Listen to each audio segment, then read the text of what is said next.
erosion of our marriage, Amber, my wife of 10 years, smoothed down her crisp blazer. A flicker of something I couldn't quite place in her eyes nerves. I thought she was going on a work trip to Chicago, a 3-day conference that, if I was being honest with myself, felt more like a 3-day escape. Lately, Amber had been distant work and late whispered phone calls taken in the other room. A new perfume that hung in the air like a ghost of another life. The signs were there, tiny cracks in the foundation of our home, but I refused to see them. I loved Amber, loved her with a fierceness that bordered on desperation. I convinced myself it was stress, tiredness, anything but the truth that was staring me in the face that night. As I tucked our daughter Lily into bed, a wave of nausea rolled over me. I couldn't shake the feeling that something was profoundly wrong. I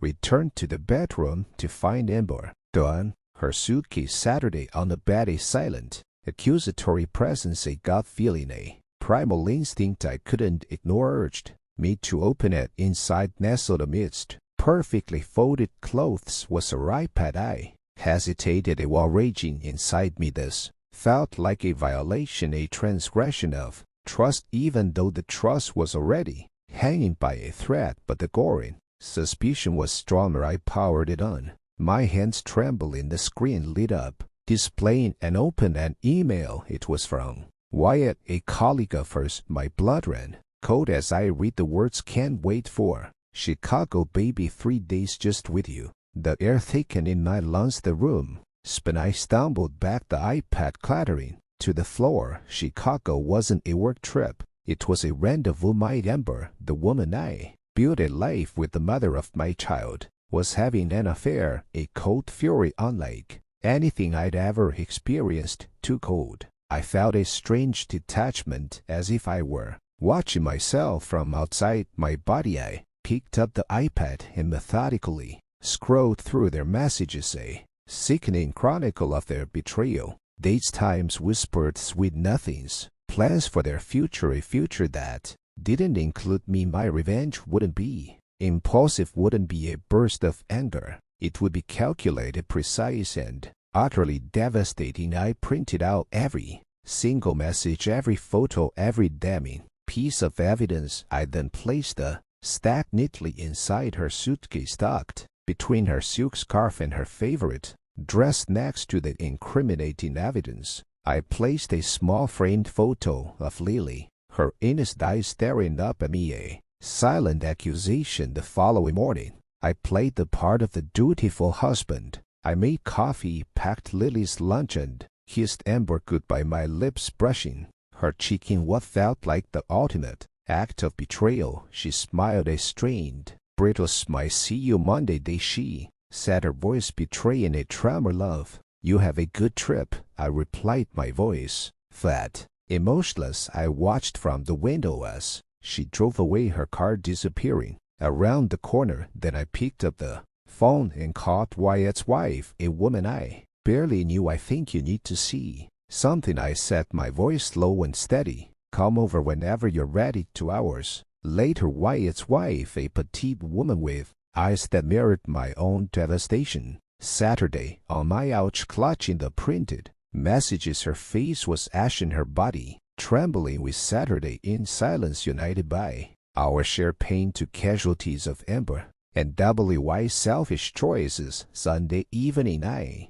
received a text from Amber. We need to talk. It wasn't a question. She arrived home, her face pale and drawn. She stopped dead in the doorway, her eyes whitening as she saw Wyatt's wife sitting on our sofa, Lily playing quietly at her feet. Then her gaze fell on the open suitcase, the incriminating printout spilling out onto the floor. The blood drained from her face. She swayed, her hand flying to her mouth, and collapsed onto the floor. The confrontation that followed was brutal, a maelstrom of tears, accusations, and recriminations. Wyatt's wife, initially shocked and heartbroken, found a steely resolve. She left with their 2 young children, leaving W.Y. a voicemail that I could hear clearly from where I stood. It was short, sharp, and final. Amber, stripped bare of her lies and deceit, could offer No defense, she sobbed, begging for forgiveness, but her words felt hollow,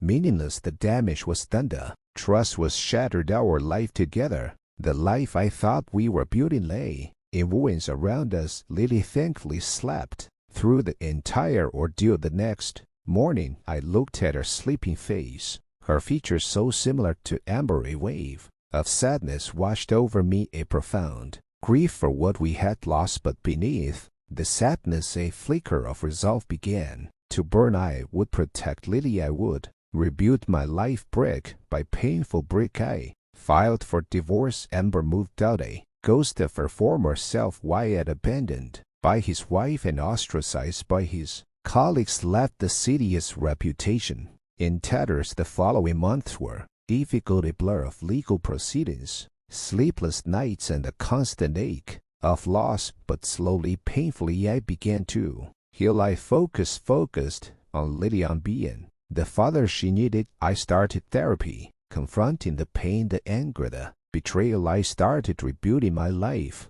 focusing on my career, my friends, my family. Years later, I'm no longer the man I was. The naive, trusting husband is gone, replaced by someone tougher, more guarded, but also more resilient. The scars remain, a reminder of the pain I endured, but they no longer define me. I've learned to forgive, not for Amber or Wyatt, but for myself. Forgiveness wasn't about condoning their actions. It was about releasing the anger and bitterness that was poisoning my soul. It was about finally letting go of the past and embracing the future, a future that is mine, to create a future filled with hope and the unwavering love of my daughter. The pain may linger, a dull ache in my heart, but it no longer holds me captive. I am free.